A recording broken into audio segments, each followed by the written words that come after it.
Hello everyone, welcome once again in my YouTube channel in Career Academy. तो देखिए, अभी हम लोग क्लास 10th के मैथ्स को पढ़ रहे हैं, जिसमें आपको एनसीईआरटी से एक्सरसाइज 6.5 को पढ़ाया जा रहा है। और इसमें आज की क्लास में हम लोग क्वेश्चन नंबर 8 को बनाने वाले हैं। तो देखिए, 8 नंबर में दिया हुआ है कि ये जो फिगर गिवन है इसके अकॉर्डिंग आपको चलना है। एगो ट्रायंगल है एबीसी, तो त्रिभुज एबीसी के अभ्यंतर में, यानी कि त्रिभुज ए बी सी के अंदर इसके अभ्यंतर में एगो बिंदु ओ है तथा ओडी लंब बीसी है। ये जो ओडी है ना, ओडी ये क्या है, बीसी पर लंब है। ओई लंब एसी है, ये जो ओई है ना ये एसी पर लंब है। और ओएफ लंब ए बी है, यानी ओएफ जो है ए बी पर लंब है, यानी परपेंडिकुलर है।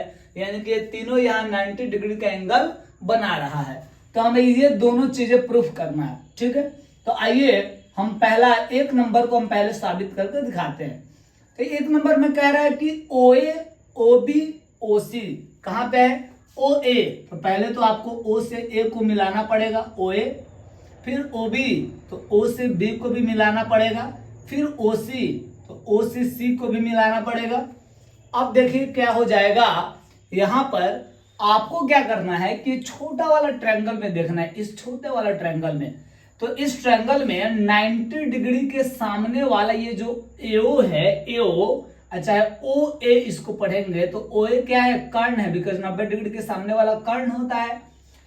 तो फिर हो जाएगा कर्ण का स्क्वायर, कर्ण का स्क्वायर अब माइनस आधार का स्क्वायर बराबर लंब का स्क्वायर होता है। तो हम ऐसे लिख सकते हैं कि O A square minus O F square बराबर बचेगा ए एफ स्क्वायर। इसको मान लेंगे इक्वेशन फर्स्ट। पाइथागोरस प्रमेय का यूज कर रहे हैं। तो 90 डिग्री के सामने वाला ये कर्ण है ओ ए, तो कर्ण के स्क्वायर में से यानी ओ ए स्क्वायर में से जब ओ एफ स्क्वायर को घटाएंगे तो ए एफ स्क्वायर बचेगा, ठीक है। अब इसके बाद ओबी की बात कर रहा है, तो उस एक कौन से ट्रायंगल में आएगा, पहले इसको देख लीजिए। तो ओबी जो है, मान लीजिए कि इस वाले ट्रायंगल को हम उठाते हैं। तो इस वाले ट्रायंगल में 90 डिग्री के सामने वाला ओबी है ना, तो क्या हो जाएगा, ओबी स्क्वायर कर्ण है, 90 डिग्री के सामने वाला कर्ण होता है। तो ओबी स्क्वायर में से ओडी स्क्वायर को घटाएंगे तो बीडी स्क्वायर बचेगा। ओबी स्क्वायर में से ओडी स्क्वायर को घटाएंगे तो बीडी स्क्वायर बचेगा। ये पाइथागोरस प्रमेय है, ठीक है। इसको दूसरा समीकरण मान लिए। फिर हम क्या करेंगे कि अब देखिए सिद्ध करने में ओसी लाना, ओसी कहां पे है, तो ये रहा आपका ओसी, ठीक है। तो आपका ओसी जो है यहाँ पे है ओ, ठीक है, ओसी यही वाला है ना ओसी। तब इसमें आप देखेंगे तो इस वाले ट्रायंगल को उठाते हैं तो यार 90 डिग्री कोण बना है ना, 90 डिग्री के सामने वाले ये लंब हो जाएगा। तो लंब हो गया ओसी, सॉरी 90 डिग्री के सामने वाला कर्ण हो गया, तो कर्ण हो गया क्या, ओसी। तो कर्ण के स्क्वायर में से ये ओ ई, इस स्क्वायर इसके स्क्वायर को घटाएंगे तो सी स्क्वायर निकलेगा, यानी कि ओ सी स्क्वायर इसमें से घटा देंगे ओ ई स्क्वायर, तो बचेगा सी ई स्क्वायर। और इसको मान लीजिए समीकरण थर्ड। अब कुछ नहीं करना आपको, समीकरण फर्स्ट, सेकंड तथा थर्ड को जोड़ देना है। ये तीनों समीकरणों को क्या कर देते हैं, जोड़ देते हैं। तो लिख दिए जोड़ने पर। तो समीकरण फर्स्ट का एलएचएस क्या है, O A square minus O F square. इसमें जोड़ना है O B square minus O D square. फिर इसमें जोड़ना है O C square minus O E square. तो एलएचएस को एलएचएस में जोड़ दिए। अब ये तीनों आरएचएस को भी जोड़ दीजिए, F square plus B D square अब प्लस सी ई स्क्वायर, इसको भी जोड़ दिए।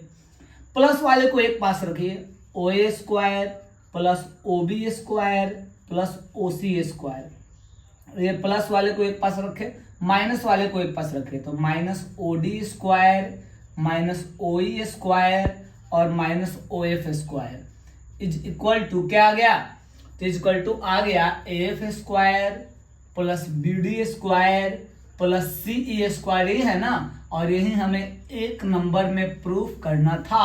तो एक नंबर में देखिए जो चीजें साबित करना था वो हम यहाँ पे ला दिए हैं। तो एक नंबर प्रूफ हो गया। अब हम आएंगे 2 नंबर क्वेश्चन पर। तो देखिएगा इसका जो दूसरा सवाल है वो कैसे बनेगा। 2 नंबर, ये 1 नंबर तो प्रूफ हो गया। अब 2 नंबर पे आइए।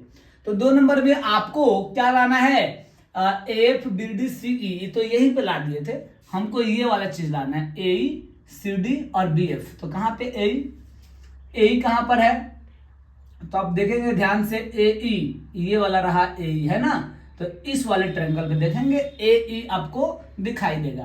तो हम लिख सकते हैं ए स्क्वायर बराबर क्या होगा, ए स्क्वायर बराबर क्या लिख सकते हैं हम, तो ए क्या है, ये जो ए हमें लाना है प्रूफ करने में ना, ए लाना, देखिए ए सी डी बी एफ।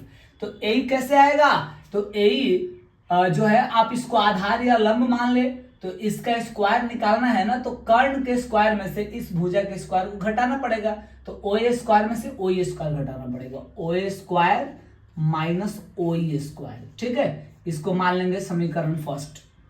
आगे देखिए, अब सी डी चाहिए, सी डी कहां पे है, तो ये रहा आपका सी डी, ये वाला है ना सी डी, तो सी डी लाना है, तो बोलिए 90 डिग्री के सामने वाला, इसमें कर्ण कौन हो गया, ओसी, तो ओसी स्क्वायर में से ओडी स्क्वायर घटाएंगे, तो सी अगर निकालना है हमें क्या, सी डी, तो सी डी स्क्वायर के लिए क्या करना पड़ेगा, ओसी स्क्वायर में से ओडी स्क्वायर को घटा देंगे तो सी डी का स्क्वायर निकल जाएगा।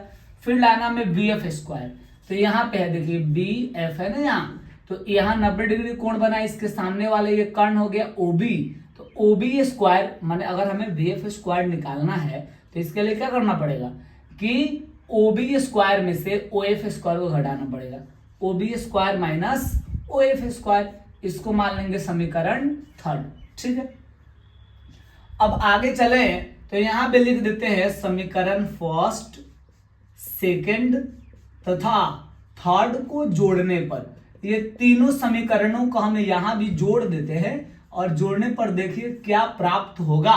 तो ऐसा कीजिए, पहले एलएचएस को भी जोड़ सकते हैं या पहले आरएचएस को भी जोड़ सकते हैं, तो सुविधा होगा अगर हम पहले आरएचएस को जोड़ेंगे, तो क्या है, O A square minus O E square, ठीक है, plus O C square minus O D square plus O B square minus O F square, है ना, और इधर क्या है एलएचएस में A C D B F, तो A square plus C D square और प्लस बी एफ स्क्वायर, इसको भी लिख दिए। ठीक है, अब बताइए प्लस वाले को एक पास रखिए, तो ओ ए स्क्वायर अब प्लस ओ बी स्क्वायर अब प्लस ओ सी स्क्वायर, अब माइनस वाले को लाइए, तो minus O D square minus O E square minus O F square बराबर क्या है, A square plus C D square और प्लस बी एफ स्क्वायर। आगे इतना, अब हम क्या करेंगे कि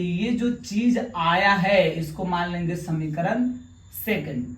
देखिए ये जो चीज यहाँ पे आया है इसको मान लेंगे समीकरण थर्ड, तक तो यही पे हो गया था। अगेन देखिए यहाँ भी तो समीकरण थर्ड आ गया। चलिए हम इसको क्या करते हैं, इसको ऐसे करते हैं, समीकरण ए मान लेते हैं, ये हो गया आपका समीकरण ए।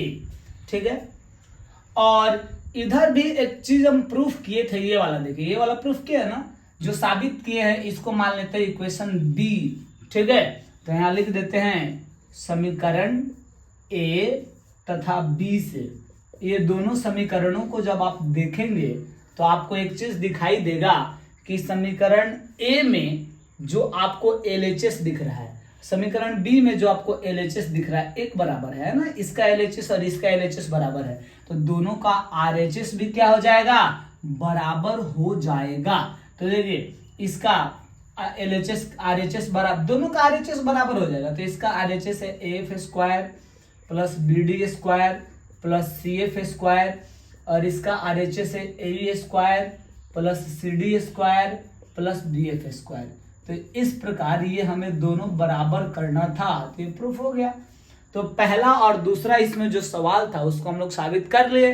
तो उम्मीद करते हैं कि आपको 8 नंबर ये सवाल समझ में आया होगा, और अब अगले वीडियो में नेक्स्ट क्वेश्चन को समझेंगे।